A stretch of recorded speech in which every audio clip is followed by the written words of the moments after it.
ओम सभी को नमस्ते। आइए मेरे साथ मिलकर परम पिता परमेश्वर से प्रार्थना करते हैं, वह पिता हम सबको श्रेष्ठ बुद्धि प्रदान करे। ओम भूर्भुवः स्वः तत्सवितुर्वरेण्यं भर्गो देवस्य धीमहि धियो यो नः प्रचोदयात्। ओम।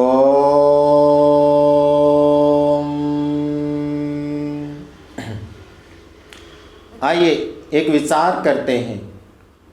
देखो, हमारे देश में अंधविश्वास बहुत है और अंधविश्वास के कारण हमारा देश उन्नति नहीं कर पाता, उसका पतन हो रहा है। जैसे एक अंधविश्वास हमारे देश में है कि जब भी किसी लड़के और लड़की का विवाह आता है तो उसके परिवार के व्यक्ति पंडित से मुहूर्त निकलवाते हैं, उनकी राशियां आदि दिखवाते हैं कि ठीक है या नहीं है, मिलती है या नहीं मिलती, और अगर राशि नहीं मिलती तो विवाह को स्थगित भी कर देते हैं, उसको नहीं करते। देखो, ये सब अंधविश्वास की बातें होती हैं। जैसे एक विचार करेंगे आप सभी लोग, अब मार्च महीने में और अप्रैल के महीने में पंडितों ने बहुत सारे मुहूर्त विवाहों के निकलवा दिए थे कि ये शुभ अवसर है, शुभ तिथियां हैं और नक्षत्र आदि सब शुभ हैं और राशियां मिलती हैं। किंतु लॉकडाउन के कारण बहुत सारे विवाह उन तिथियों में, तारीखों में कैंसिल हो गए। अब इसको क्या कहेंगे कि मुहूर्त ठीक या गलत, पंडित की बात में सच्चाई या झूठा, इसको क्या कहेंगे आप? सच्चाई है या झूठी है? सोचेंगे, विचार करेंगे, क्योंकि पंडित के अनुसार तो बिल्कुल शुभ अवसर था और आप कर सकते हैं, किंतु कोरोना वायरस लॉकडाउन के कारण विवाह कैंसिल हो गए। देखो, मुहूर्त क्या होता है?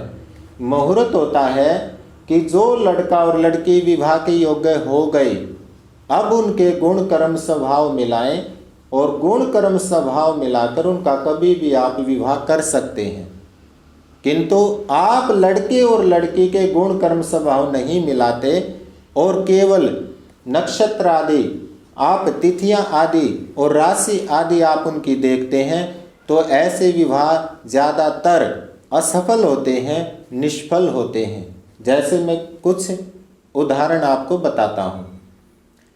एक लड़के ने पंडित से दिखाकर अपना विवाह किया, उसने उसका विवाह बड़ा शुभ बताया और ये बताया कि आपकी राशि बड़ी अच्छी मिलती है, नक्षत्र आदि तिथि आदि सब चीज़ें शुभ हैं और आप विवाह कर सकते हैं। किंतु विवाह के अगले दिन वो लड़का कहीं पर जा रहा था और रास्ते में एक्सीडेंट होकर उसकी मृत्यु हो जाती है। अब इसको क्या कहेंगे? पंडित ने तो शुभ विवाह बताया था और ये कहा था कि जीवन भर आपका जोड़ा अच्छा मिलेगा और बहुत ही अच्छा जीवन आपका चलेगा, लेकिन वो नहीं चल पाया। बहुत सारे परिवार विवाह करने के बाद पत्नी से दहेज की मांग करते हैं और वो पत्नियां आत्महत्या कर लेती हैं। इसको क्या कहेंगे? यहाँ पर भी शुभ विवाह बताया था, बहुतों के तलाक हो जाते हैं। इसको क्या कहेंगे? अगर ये शुभ विवाह होते, मुहूर्त के अनुसार होते, राशि के अनुसार होते, तो ये विवाह क्यों बिगड़ते? ये पूरे जीवन क्यों नहीं चल पाए?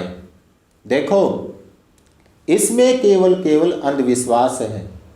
मुहूर्त इसी के कहते हैं जो बिल्कुल लड़के और लड़की का गुण कर्म स्वभाव मिलाया जाता है।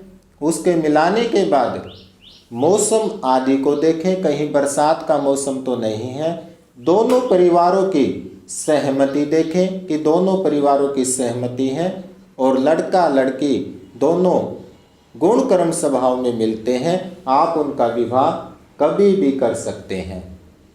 यही मुहूर्त होता है, यही शुभ विवाह होता है। और जिस लड़के और लड़की के गुण कर्म स्वभाव नहीं मिलाए जाते, वो सदा दुखी रहते हैं क्योंकि उनके गुण नहीं मिलते, इसी कारण वो घर बिगड़ते हैं, दहेज के केस आते हैं, ये लड़ाई झगड़े के आते हैं और ये घर टूटते हैं, तलाक होते हैं। यही कारण होता है कि लड़के और लड़की के गुण कर्म स्वभाव नहीं मिलते।